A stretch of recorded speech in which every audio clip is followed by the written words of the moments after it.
Hello दोस्त, railway की तरफ से ministerial and isolation category post का अपडेट बैंक डिटेल के लिए बोला गया है, क्योंकि 2 साल पहले फॉर्म भरे गए थे और उससे ज़्यादा समय हो गया है।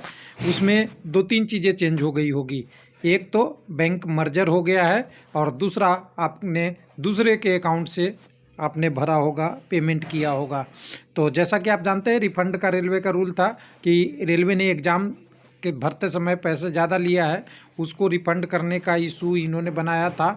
तो चलिए इसकी RS 390, RS 240 कई जगह पे आपको 400 भी बताया जाएगा और 250 भी। हालांकि इसमें प्रोसेसिंग फ़ी 10 रुपये, शायद 10 या 15 रुपये और काट लिए जाते हैं।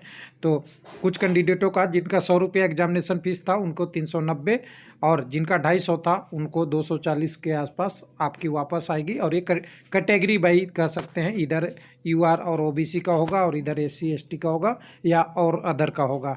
लेकिन कुछ लोगों का बहुत बड़ा सवाल आ सकता है, जो मैं पहले ही कवर कर लेता हूं, कि लिंक एक्टिव 2/3/21 से लेकर 17/3 तक है, तो क्या रिजल्ट 17 माह के बाद आएगा या पहले आएगा? तो देखिए, फी रिफंड से आपका रिजल्ट पे कोई अंतर नहीं पड़ता, लेकिन अगर डिले होता है तो डिले का तो कोई यूनिट नहीं है, पहले भी हम बात कर चुके हैं। तो चलिए वेबसाइट पे सबसे पहले, तो वेबसाइट हमारे पास कोई भी खोल लीजिएगा, सब पे है, आपका आ रहा है अपडेट। तो यहाँ 2 अपडेट है। एक तो आपका notice for refund fee examination, जिसमें आप देखेंगे तो नोटिस आपको दिखेगा और यहाँ से आप क्लिक करेंगे तो आपका फ्रेश बैंक अकाउंट कर देने का लिंक एक्टिव होगा। लेकिन लिंक एक्टिव कब होगा? तो 2 तारीख को। कब तक? तो रात के 10 बजे के बाद।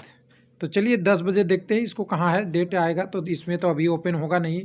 तो देखिए रात में 10 आवर लिखा हुआ है, तो 10 आवर सुबह हो सकता है, क्योंकि यहाँ पे 10 घर रेलवे की क्लॉक के टाइम से देखें तो यहाँ सुबह का टाइम है। मैं रात को बोल रहा था, सुबह का है, क्योंकि रात रहता तो यहाँ पे आपको 22 आवर होता। तो उस हिसाब से तो ये बिल्कुल सुबह का है और ये लिंक सुबह से कल एक्टिवेट होगा, जो आप देख सकते हैं सुबह से आपने रिफंड के लिए। इसका कारण क्या है? तो कारण आप दूसरे वाले नोटिस को ओपन कीजिएगा तो नोटिस में देखिए आइसोलेशन कैटेगरी पोस्ट के लिए दिया हुआ है कि एप्लीकेशन 2 साल पहले भरा गया था, जिसके कारण लोगों की बहुत सारी प्रॉब्लम हो सकती है।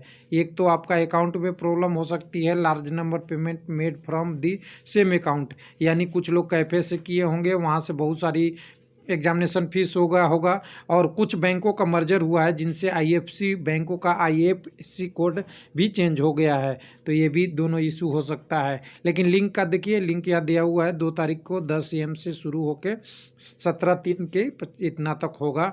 इसके बीच में आपको मैसेज भी आ सकती है, बाद में दिया हुआ है कि सेंड SMS भी आएगा आपके पास। लेकिन आप इस लिंक के द्वारा एक्टिव करके अपनी बैंक डिटेल करंट बदल सकते हैं। आप नॉर्मल स्टेटस दे सकते हैं कि अभी का आपका अकाउंट कौन सा है, आपका IFSC कोड है, दोनों कर सकते हैं। तो यहाँ देखिए, candidate are requested to bank account number और IFSC कोड करेक्ट और check the bank detail before submit the same और modification detail submit will be not possible. एक बार आपने सबमिट कर दिया तो मॉडिफिकेशन नहीं कर सकते हैं।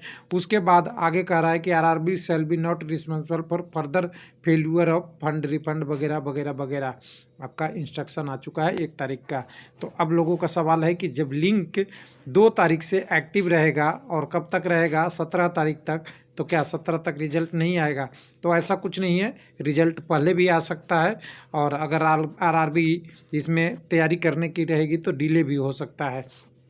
लेकिन अभी 2 तारीख है, 28 तारीख तक आपका ऑब्जेक्शन गया है। इसके बाद आपका रिवाइज आंसर की आएगा। रिवाइज आंसर की के बाद जो भी करेक्शन होगा उसके बाद ही आपका रिजल्ट आएगा, ये तो है। और इतनी सारी प्रोसेस में मिनिमम कहिए 1 वीक तो लग ही जाएगा, यानी रिजल्ट आपका 6-7 तो मिनिमम लग रहा है और मैक्सिमम का कोई यूनिट नहीं होगा। डिले होता है तो डिले ही होता है, लेकिन मिनिमम 6-7 तारीख से पहले रिजल्ट पॉसिबल नहीं लग रहा है और इस लिंक से रिजल्ट का कोई लेना देना नहीं है। तो ये था डिटेल, आप देख सकते हैं। थैंक यू, धन्यवाद।